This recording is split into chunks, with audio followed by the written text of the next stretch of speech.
First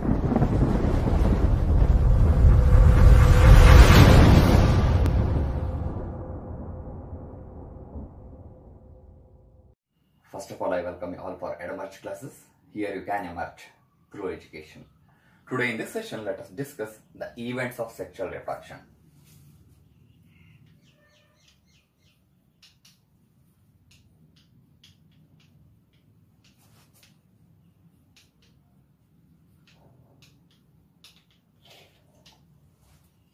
Today ನಾವೆಲ್ಲರೂ sexual reproduction ಅಂದ ತಕ್ಷಣ it's a one step method ಅಂತ ಅನ್ಕೊಂಡ್ಬಿಟ್ಟಿದ್ದೀವಿ, but it is not at all correct. It's a complex process and it involves many events. Generally, sexual reproduction involves three important events. They are: one is pre-fertilization event,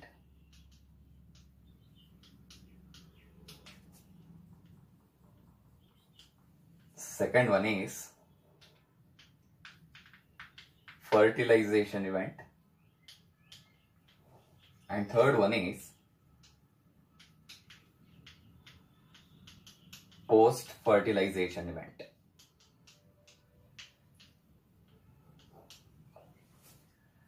First of all, pre-fertilization event ಗೆ ಬಂದ್ರೆ ನೋಡಿ, pre means before and fertilization means fusion of male and female gametes. So pre-fertilization event is defined as the events that takes place in a flower before fertilization or before the fusion of male and female gametes. Fertilisation ನಡೆಯೋದಕ್ಕಿಂತ ಮುಂಚಿತವಾಗಿ flower ನಲ್ಲಿ ಏನೇನು events ಕಂಡು ಬರುತ್ತೆ ಅಂತಹ events ಗೆ pre fertilisation event ಅಂತ ಕರಿತೀವಿ. So before fertilization gametogenesis takes place. Gametogenesis means gameto means gametes and genesis means formation. Formation of gametes takes place, and this gametogenesis is very important for performing fertilization. Generally, we know that there are two types of gametes are present. One is male gamete and another one is female gamete. Both these gametes are produced within the male and female reproductive organs called stamen and carpel. ಹೌದಲ್ವಾ? ಹಾಗಾದ್ರೆ stamen structure ಯಾವ ರೀತಿ ಇದೆ and ಅದರಲ್ಲಿ ಯಾವ ರೀತಿ ಮೇಲ್ gamete formation ಆಗುತ್ತೆ, ಅದೇ ತರ ಕಾರ್ಪೆಲ್ ಸ್ಟ್ರಕ್ಚರ್ ಯಾವ ತರ ಇದೆ ಅಂಡ್ ಅದರಲ್ಲಿ ಯಾವ ತರ ಎಗ್ ಫಾರ್ಮೇಶನ್ ಆಗುತ್ತೆ, ಅದೆಲ್ಲದನ್ನು ನಾವು ಡಿಸ್ಕಸ್ ಮಾಡ್ತಾ ಹೋಗೋಣ. First of all, we will start with the structure of stamen.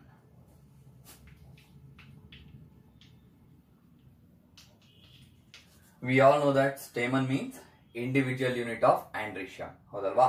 ಆಂಡ್ರೀಷಿಯಂ ನಲ್ಲಿ ಒಂದೊಂದು ಸಿಂಗಲ್ ಮೆಂಬರ್ ಗೆ ನಾವು ಸ್ಟೇಮನ್ ಅಂತ ಕರಿತೀವಿ and it is the male reproductive organ of the flower.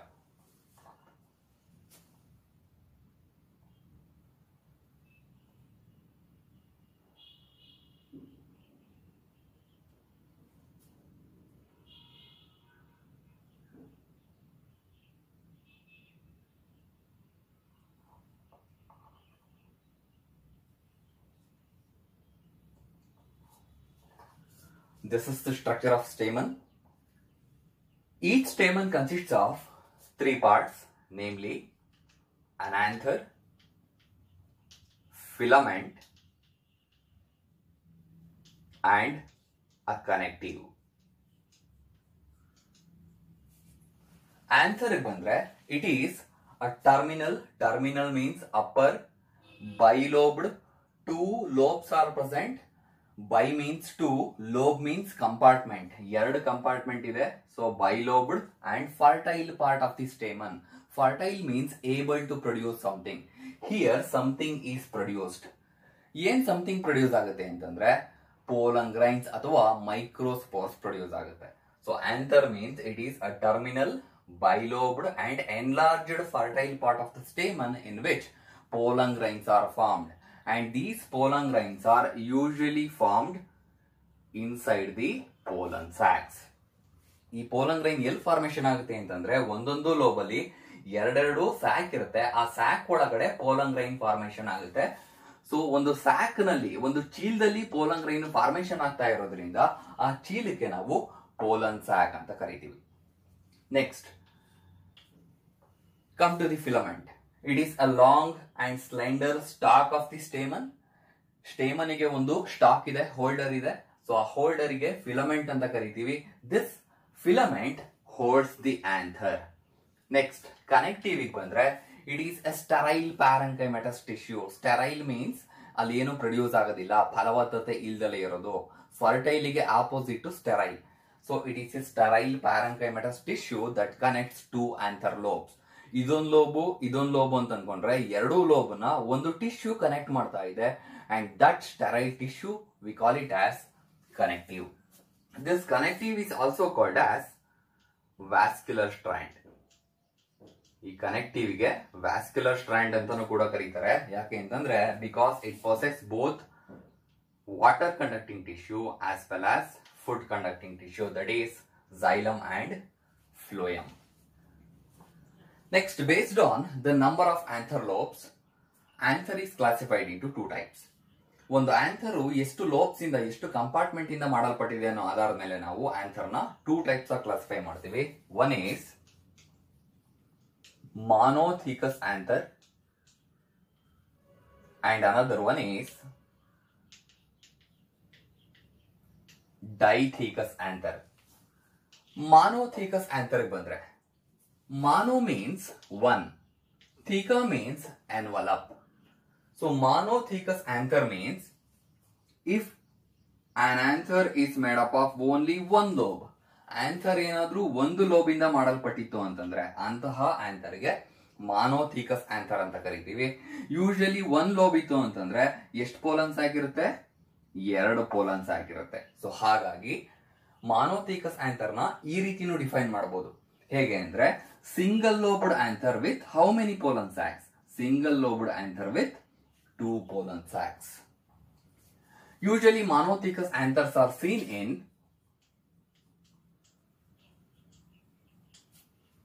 Malvaceae members, and example for Malvaceae member is hibiscus. So hibiscus ದಾಸವಾಳ ಏನಿದೆ, it belongs to the family Malvaceae, and ಆ Malvaceae family ನಲ್ಲಿ ಬರ್ತಕ್ಕಂತಹ plants ಏನಿದೆ ಅದರಲ್ಲಿ ನಾವು usually ಮಾನೋಥೀಕಸ್ anther ನ ನೋಡಬಹುದು. ನೆಕ್ಸ್ಟ್ ಡೈಥೀಕಸ್ ಆಂಥರ್ ಬಂದ್ರೆ di means 2 and theca means envelope. So dithecous anther means bilobed anther or bithecous anther. Anther consists of 2 lobes or 2-lobed anther with how many pollen sacs? 4 pollen sacs. Dithecous anthers are seen in brinjal, which belongs to the family Solanaceae.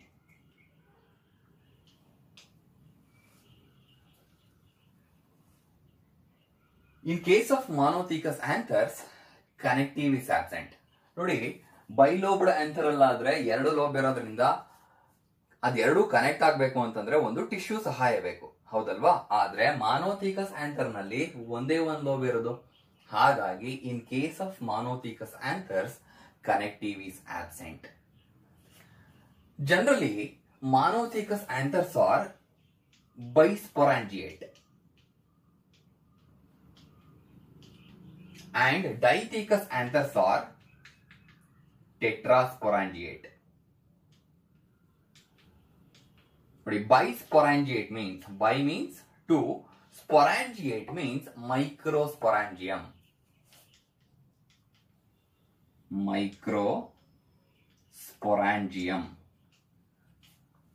Microsporangium means, microsporangium is a sporangium that produce microspores. Microsporangium is also called as pollen sac. ನೋಡಿ, pollen sac ಗೆ ಇನ್ನೊಂದು ಹೆಸರೇನು ಅಂತಂದ್ರೆ ಮೈಕ್ರೋಸ್ಪೊರಾಂಜಿಯಂ. ಗೊತ್ತಾಯ್ತಾ? ಯಾಕೆ ಮೈಕ್ರೋಸ್ಪೊರಾಂಜಿಯಂ ಅಂತ ಕರೀತಾರೆ ಅಂದ್ರೆ ಪೋಲನ್ ಸ್ಯಾಕ್ ನ ಮೈಕ್ರೋಸ್ಪೋರ್ ಪ್ಲಸ್ ಆಂಜಿಯಾನ್. ನೋಡಿ, ಪೋಲನ್ ಗ್ರೈನಿಗೆ ಇನ್ನೊಂದು ಹೆಸರೇನು? ಮೈಕ್ರೋಸ್ಪೋರ್.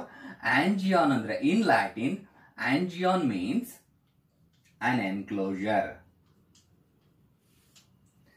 ಒಂದು ಸ್ಯಾಕ್ ನಲ್ಲಿ ಮೈಕ್ರೋಸ್ಪೋರ್ ಏನಾಗಿದೆ? ಎನ್ಕ್ಲೋಸ್ ಆಗಿದೆ. ಸೊ ಹಾಗಾಗಿ ನಾವೇನಂತ ಕರಿತೀವಿ? ಪೋಲನ್ ಸ್ಯಾಕಿಗೆ ಮೈಕ್ರೋಸ್ಪೊರಾಂಜಿಯಂ ಅಂತಾನು ಕೂಡ ಕರಿತೀವಿ.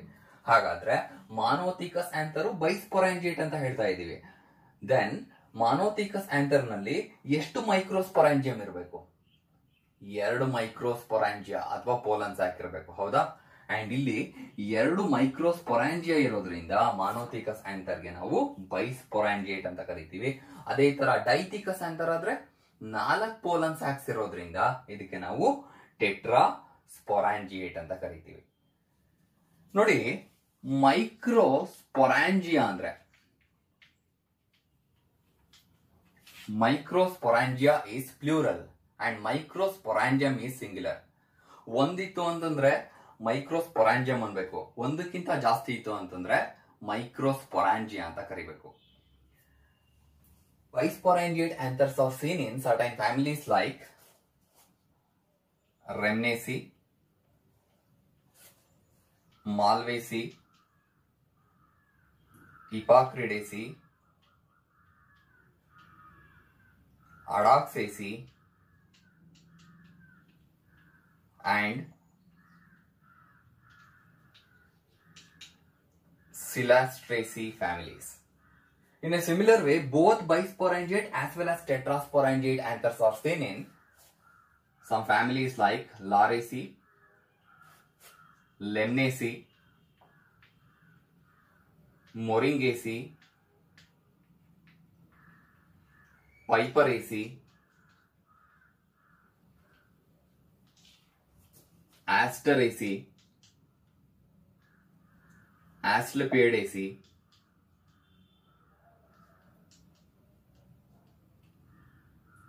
and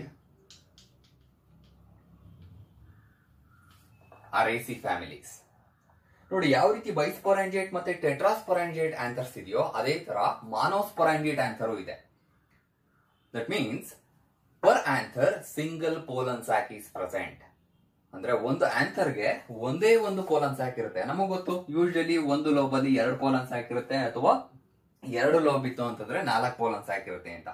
ಆದ್ರೆ ಆಂಥರ್ಗೆ ಒಂದೇ ಒಂದು ಪೋಲನ್ ಸ್ಯಾಕ್ ಇರೋ ಆಂಥರು ಇದೆ. ಯಾವ್ದ್ರಲ್ಲಿ ನೋಡ್ಬೋದು ಅಂತಂದ್ರೆ monosporangiate anthers are seen in Arceuthobium minutissimum plant. ಆರ್ಸಿಯೋಥೋಬಿಯಂ